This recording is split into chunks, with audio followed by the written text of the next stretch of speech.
জীবনে বড় সড়ো একটা স্বপ্ন পূরণ করলাম। ডিমওয়ালা মুরগি রান্না করলাম, সাথে শ্বশুর বাড়িতে শিখে আসা যশোরের বিখ্যাত খিচুড়ি, বাচ্চাদের জন্য সবজি নুডলস রান্না করলাম। ডিম পাড়া মুরগিতে ঝাল একটু বেশি দিলে এত মজা লাগে। 3 বেলার জন্য খিচুড়ি রান্না করব, সে কারণে একটু মশলা একটু বেশি করে দিয়েছি। আমি আবার 2 রকম ডাল দিয়ে খিচুড়ি রান্না করতে পছন্দ করি। যশোরের সেই বিখ্যাত খিচুড়ি কিন্তু এই মশলাতেই মজা করে। ডিম পাড়া মুরগিটাতে ছোট ছোট আলু দিয়ে আজকে রান্না করতেছি। অবশেষে রান্না বান্না শেষ করলাম। হ্যালো গাইস, আসসালামু আলাইকুম। সবাই কেমন আছেন? আশা করি সবাই ভালো আছেন। কে কোথা থেকে দেখতেছেন আজকে মিনি ব্লগটা অবশ্যই একটু কমেন্টে জানিয়ে যাবেন। ভিডিও শুরুতে খিচুড়ির জন্য প্রিপারেশন নিয়ে নিলাম, তার পাশাপাশি ডিমওয়ালা মুরগি রান্না করার জন্য মশলা কষাচ্ছিলাম। এই মশলাতে ছিল রসুন, পেঁয়াজ, আদা বাটা, এগুলো বেশ ভালো করে কষাচ্ছিলাম। সাথে দিয়ে খিচুড়ি রান্না করার জন্য মশলা বেশ ভালো করে কষাচ্ছিলাম। আর এতগুলো যে মশলা দিয়েছি কি বলবো। তাছাড়া মশলা একটু বেশি দিতেই হবে, কারণ 3 বেলার জন্য রান্না করব যেহেতু, আর সেই কারণে প্রিপারেশনটা একটু বেশি করে নিয়েছি।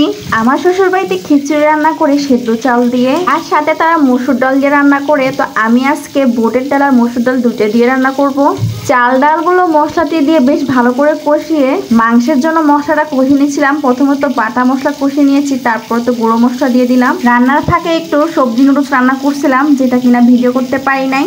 এখনো পর্যন্ত গরম রয়েছে, ধোয়া উঠানোর নুডলস। তো ছেলে মেয়ে সবাই খাইতেছিল, একটু দোস্তামিও করতেছিল। এই যে আমার ছোট বাবাটা, আমার ছোট ছেলে তো ক্যামেরা দেখলে বেশ উতল হয়ে পড়ে ভিডিও নেওয়ার জন্য। আগের দিন রাতে এরকম ডিম পাড়া মুরগি নিয়ে আসছিল। ডিম পাড়া মুরগিতে কিন্তু অনেকগুলো ডিম পাওয়া যায়, তো আমিও পেয়েছি, সেগুলো ভাজি করে খেয়ে নিয়েছিলাম রাতের বেলায়। এই তো মশলাগুলো কষানো শেষ হয়ে গিয়েছে, এখন এক এক করে মাংসগুলো দিয়ে দিচ্ছিলাম।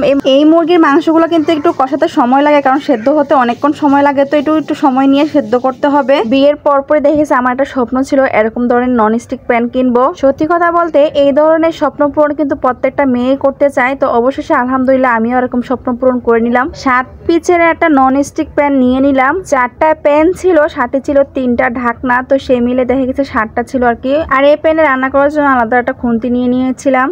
কথা বলতে বলতে এদিকে আমার খিচুড়ি কিন্তু প্রায় শেষ পর্যায়ে, এই তো সিদ্ধ হয়ে গেছে। কিন্তু যশোরের খিচুড়ি রান্না করা খুবই সহজ, কিন্তু এই মশলাটা অবশ্যই দেওয়া লাগবে। এতে করে দেখেছি যশোরের খিচুড়ি যে স্বাদ পাওয়া যায়, এতে করে কিন্তু এই মশলাটা দিতে হবে, সাথে একটা ম্যাগি মশলাও দিতে হবে। অন্য সময় আমি যখন খিচুড়ি রান্না করতাম এভাবে গরম মশলার গুঁড়ো উপর থেকে দিতাম না, সে কারণে হয়তো বা আমার খিচুড়ি স্বাদটা এরকম হইতো না। তবে এবারে যশোরের শ্বশুরবাড়িতে যাওয়ার পরে দেখতেছি তারা এইভাবে রান্না করে, রান্নার শেষে কিন্তু রান্না শেষে গরম মশলা গুঁড়ো দেয়, এতে করে মনে হয় স্বাদটা বেড়ে যায়, খেতে ভালো লাগে। ডিমওয়ালা মুরগিটা বেশ ভালো করে কষানোর পরে নতুন আলু দিয়ে দিয়েছিলাম। আর নতুন আলুগুলো ছিল অনেক ছোট ছোট, বাসায় অনেকগুলো ছোট আলু ছিল, তো সেগুলো আজকে দিয়ে দিলাম। মাংসের সাথে ছোট আলু কিন্তু বেশ ভালোই লাগে। এক পলকে দেখে নিন খিচুড়ি রান্না করার ফাইনাল লুকটা। সাথে এই তো নতুন আলু দিয়ে ডিম পাড়া মুরগি, আর মাংসের উপরেও কিন্তু আমি গরম মশলার গুঁড়োটা দিয়েছিলাম। আর কালারের কথা কি বলবো, আপনারাই বলে যাবেন কমেন্ট বক্সে। মাশাআল্লাহ এত সুন্দর কালারটা হয়েছে। খিচুড়ি আর মাংসর এত মজা হয়েছে যে কি বলবো। তারা রাতে 3 বার খেয়ে নিয়েছে ছেলেরা। তো যাই হোক, আজকের মতন এতটুকু। সবাই ভালো থাকবেন।